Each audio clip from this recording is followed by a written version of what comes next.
तुकाराम मुंडे महाराष्ट्र की जो एफडी है फूड सेफ्टी के लिए उसके कमिश्नर, उनको हाई कोर्ट ने बोला कि भाई तुम गवर्नमेंट और पावरफुल लोगों के यहाँ रेड नहीं मारते क्या। अगले कुछ दिनों में तुकाराम मुंडे ने हाई कोर्ट की जो कैंटीन है ना उसके ही प्रमाइस में रेड मारती है, जो भी वो चेकिंग वगैरह होती है कि लाओ भाई तुम चेक कराओ पहले तुम्हारा क्या सीन है। तुकाराम मुंडे के बारे में ना लोगों को पता नहीं है वैसे कि 21 साल की नौकरी में ये 25 बार इनका ट्रांसफर हो गया। और ऐसा मतलब ऑब्वियसली कब होता है, जब तुम झुकने के लिए तैयार नहीं होते और पॉलिटिशियंस की बात नहीं मान रहे होते। पूरे देश को भाई उनकी जरूरत है, उनके जैसे कम से कम 100 बंदों की जरूरत है। आपने जो आज का दूध पिया है ना, कोई भरोसा नहीं है कि वो दूध रियल था। बाहर निकल के जब पनीर तो खाया ही मत करो बाहर निकल के, क्योंकि तुम्हें नहीं पता कितना % पनीर फेक है। और गलती से भी ये मत सोच लेना कि वो रेस्टोरेंट वाला या उसके आसपास में कहीं लोकल पनीर बना के लोग बेच रहे हैं। नहीं, ये काम हो ही नहीं सकता जब तक नेता जो है वो इन्वॉल्व ना हो, बड़े बड़े पॉलिटिशियन इन्वॉल्व ना हो। क्योंकि जो दूध है या पनीर है वो असली भी तो दिखना चाहिए ना। पूरी इंडस्ट्री है इस पे भाई साहब। 2-3 चीजों की जरूरत होती है। देखो, पहले तो है मेल्टोडेक्स्ट्रिन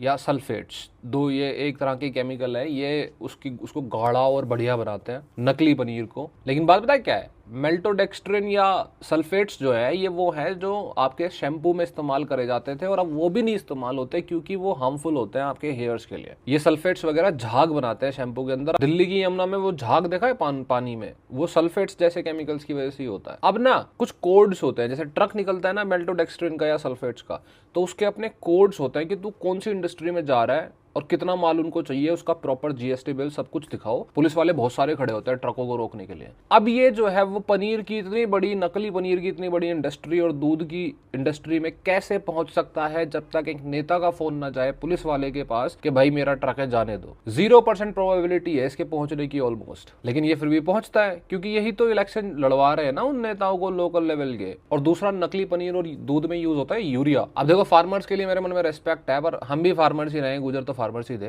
पर देखो, एक बहुत बड़ा धंधा चलता है, फार्मर्स बहुत उल्टा सीधा काम भी करते हैं। जैसे यूरिया है फर्टिलाइजर, तो गवर्नमेंट ने ना कई बार कोशिश करी है कि उसको आधार कार्ड के बेसिस पे दे, जैसे मध्य प्रदेश में दे रहने की कोशिश कर रहे थे, लेकिन फार्मर्स ने प्रोटेस्ट कर दिए। क्यों? क्योंकि आधार कार्ड के बेसिस पे उतना ही मिलेगा जितनी तुम्हारी जमीन है, जितना तुम्हें फर्टिलाइजर चाहिए। क्यों? क्योंकि उसका इलीगल ब्लैक मार्केटिंग होती है। वो वही यूरिया काम आता है दूध और फिर से दोबारा पनीर को गाढ़ा और उसका टेक्सचर बढ़िया करने में। अब ज्यादा से ज्यादा यूरिया बाय करते हैं फार्मर्स और उसको ब्लैक मार्केट में बेचते हैं, जो यहीं आके फिर जहरीला दूध और पनीर बनता है और फिर लोग बेचारे कंज्यूम करते हैं। तो तुकाराम मुंडे जैसे ना कम से कम 100 लोग चाहिए जो इन नेताओं से डरे ना। और मोदी जी आप भी भैया ध्यान दे लो थोड़ा सा, क्योंकि अब जैन जी का कंसर्न वो नहीं है जो आज से 20 साल पहले होता था। वो तो सीजेपी वालों ने पूरी ऐसी मार दी प्रोटेस्ट की, वरना ये लिटरली बढ़िया कंसर्न थे जो आगे बढ़ाए जा सकते थे। नीट के बाद ये बोलते कि भाई ये ठीक करो करके दो।